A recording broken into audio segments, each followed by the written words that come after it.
আমাদের নাটুরে নাটক এইমাত্র শেষ হলো। নাটক দেখে আমাদের একজন দর্শক বন্ধু আমাদের ফিডব্যাক দিতে এসেছেন। আমরা তাকে জিজ্ঞাসা করব নাটকটা আপনার কেমন লাগলো। সত্যি কথা বলতে অসাধারণ লেগেছে। আমি নিজেও অভিনয়ের সঙ্গে যুক্ত। আমার সোনারপুরের বুকে বন্ধু স্বজন থিয়েটার সেন্টার নামে একটা থিয়েটারের গ্রুপ আমরা চালাই। মফস্বলের থিয়েটারের দল চালানোর যে প্রতিকূলতা, সেই প্রতিকূলতাকে জয় করে একদল মানুষ, একদল ছেলে মেয়ে যেই অসাধারণ উপস্থাপনা আমাদের পরিবেশন করলো, তাতে আপ্লুত। সবথেকে ভালো লেগেছে যেটা, প্রাসঙ্গিকতাটা, প্রাসঙ্গিক বিষয় নিয়ে এত সুন্দর, এত উপযোগী, সময় উপযোগী থিয়েটার আমি ইদানিংকালে খুব একটা দেখিনি।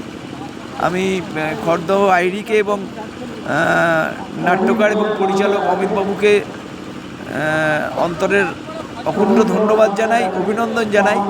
আশা করব ওনাদের যে নাট্যযজ্ঞ আছে খড়দহের বুকে, আমরাও সোনারপুরের বুকে ছোট একটা দল। আমি সুব্রতবাবুর সঙ্গে ওনার দলের অন্য একজন মানুষের সঙ্গে এক্ষুনি আলাপ করে গেছি।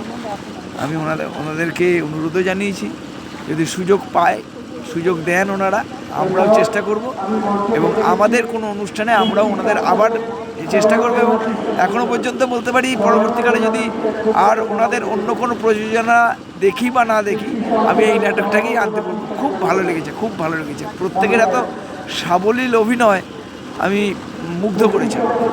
আমি খুব খুশি। অনেক ধন্যবাদ। ধন্যবাদ।